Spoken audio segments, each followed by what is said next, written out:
to write this out in the case that something bad happens to me. I've begun to play a dangerous game, and I can't guarantee that I will come out on top. It all started about a month ago. I work at a small grocery store stocking shelves. I work through the day and partly into the night, usually getting off work around 10 to 11 p.m. I live in a bigger city, so even though I do have a car, I walk to work.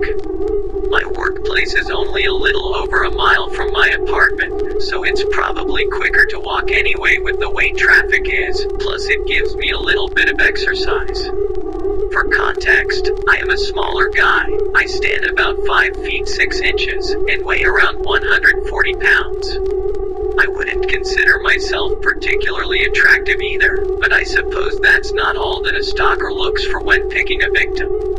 I first noticed him when I was about to finish up my work for the night. He was taller, at least 6 feet 2 inches.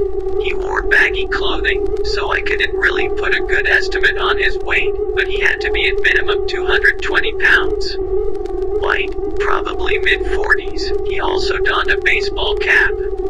He was a couple aisles over, so I couldn't really make out facial features. Of course there was nothing to be alarmed about at this point, but I'm a very paranoid person, and for whatever reason this person set off alarm bells for me. I made a mental note to be more aware on my walk home that night. Once my shift ended, I left the store. I didn't spot the man on my way out.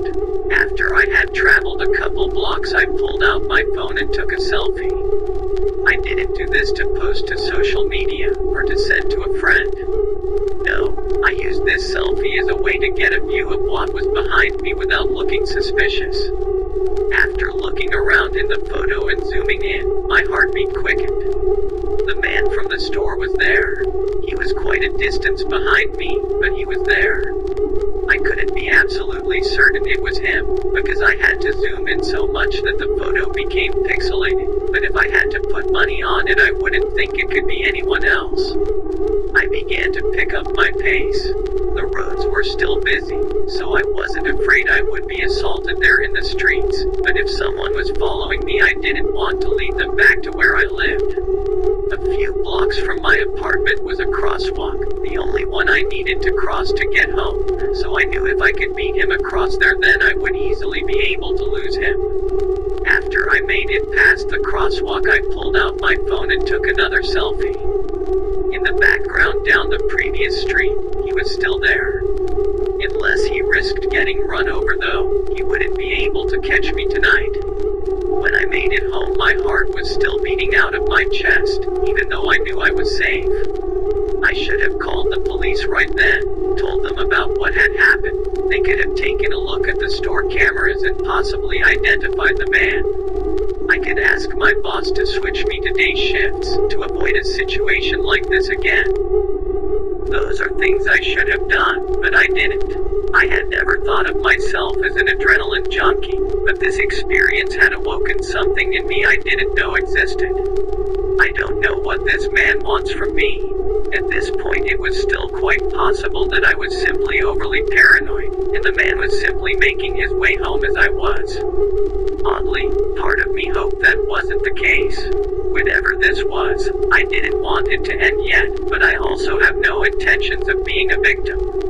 I didn't spot the man while I worked the next day, but once I was off I decided to once again use my selfie trick.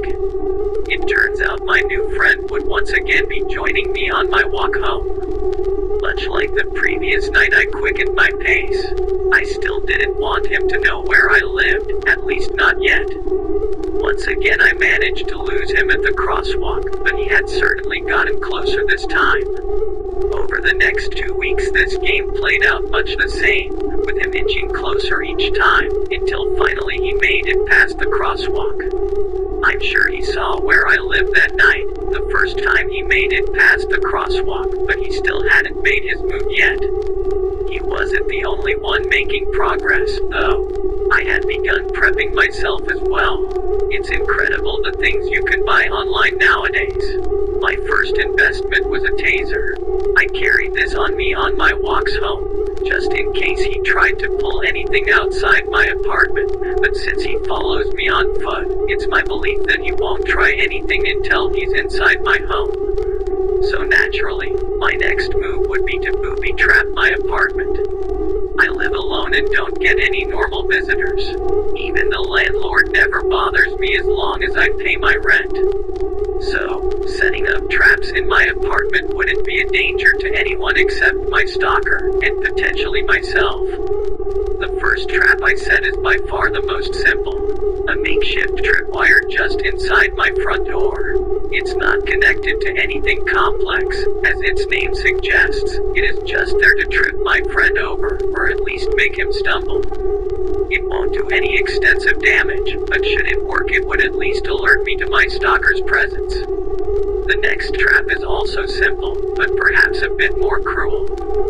You see, the main floor of my apartment is wooden, so I took the liberty of removing a couple of the boards leading to my room and placing a fine row of nails in the space underneath. I then placed the boards back, and made sure it was very loose, so if anyone were to step on those boards, they may have an unpleasant experience. My third trap is probably the trickiest. This relies on a string attached to my door. I set this trap each night before I go to bed, and disarm it each morning I wake up. The string is connected to a hammer set at the top of my door. Once the door is more than halfway open, the hammer should be triggered to swing downwards. Based on my estimations of the man's height, the hammer should land somewhere on his forehead. I only hope there should be enough tension in the trap to create a force strong enough to knock the man out. My final trap isn't so much a trap as it is a decoy. Should the intruder make it past all my traps and approaches the figure in my bed, they won't find me. Instead, when they remove the covers they will find a mannequin. I haven't slept in my bed since the first time I saw the stalker. Instead, I sleep under it. There I will be waiting, with my trusty taser in hand, of course. I didn't bother trapping any of the windows, because they are all far too small for this man to fit through. If he wants in, it will have to be through the front door. I'm still not entirely sure what I will do with the man should I succeed. I have rope on hand to tie the man up. Shout out to YouTube for teaching me how to properly tie knots, and duct tape, of course, to cover the man's mouth. Whatever I do, I don't think I can tell the police about this. It's too late for that. There's also the chance that I don't succeed. If the man makes it past all my traps, and somehow manages to disarm me, then I know there is no way I can outfight him. I don't know what his full intentions are, but that's part of the game. Now all that's left is to wait for the man to make his move. He has gotten closer tonight than he ever has before. He even walked past my front door a few minutes after I made it home from work this evening. In fact, I think I can hear noises coming from my front door now. Things did not go according to plan. When I last left off I had heard noises at my door. Even though I had mentioned hiding under the bed before, since I was still awake I decided to opt for the closet instead of the bed. I didn't want to restrict my movement. The closet would be much easier to escape from. I left the closet door halfway open so I could peek into my room. I heard the front door click, a sound that I knew meant it had now been unlocked. And so the final showdown began. I waited to see if I would hear a thud, but instead I heard the sound of creaking wooden floors. So he had stepped over the tripwire at the entrance. No big deal. I never had high hopes for it anyway. The creaking drew closer. It was incredibly difficult to focus as quickly as my heart was beating so quickly, but I knew he would be approaching the second trap shortly. Except he didn't. No, the creaking continued until it was outside my door. He had somehow completely avoided the false floor. This was not good. I knew they weren't great traps, but I had hoped at least one would work, so as to at least slow him down. Oh, well, I figured. I still had the hammer. Well, that's what I thought, at least. My bedroom door began to slowly open. After a few seconds the trap reached its trigger point, and the hammer released.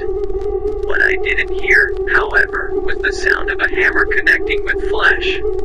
It was a dud. I thought I might die of a heart attack before this man even got to me.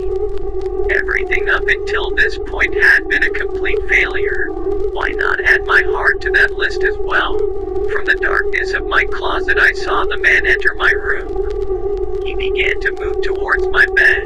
At the very least, he couldn't possibly know that the figure in my bed was a mannequin. I began to ready myself, taser in hand. Once he attempted to go for the decoy in the bed, I would jump out and stun him with my taser. Except he didn't attempt to unmask the mannequin. Once he got close enough to my bed, he instead began to lower himself to the ground to look under the bed.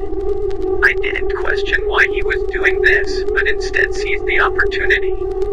He was at his most vulnerable. I jumped out of the closet and shoved my taser into the man's back. He collapsed instantly. As he did, I noticed he dropped something. A syringe. I picked it up and quickly injected it into the man. I didn't care what was in it. The man had clearly intended to use it on me, but I assumed it was some sort of tranquilizer. I brought out my rope and began to tie the man up. Once I made sure he was secure, I turned him over so I could get a good look at his face. I studied the man's face for several minutes, but it was no use. I didn't know this man. There was one thing I did notice, though. He wasn't breathing. I checked for a pulse, but there was none. This man, whoever he was already dead. I'm not entirely sure if it was the taser, or whatever was in that syringe that did him in, but he was gone. It may seem a weird thing to say, but I was oddly satisfied. I had won. Of course I still had problems I needed to deal with, mostly disposing of this body, but I couldn't help it when a large smile crept upon my face. After basking in my victory for a few moments, I decided to search the man for a wallet to see if he had identification on him. I didn't find an ID, but I did find a note. This is what was written on it. Congrats. If you are reading this, it probably means that you won, and that I'm dead. I can tell you were the right choice from the moment I laid eyes on you. You see, you and me are one and the same. I killed my own stalker 15 years ago, but it wasn't enough.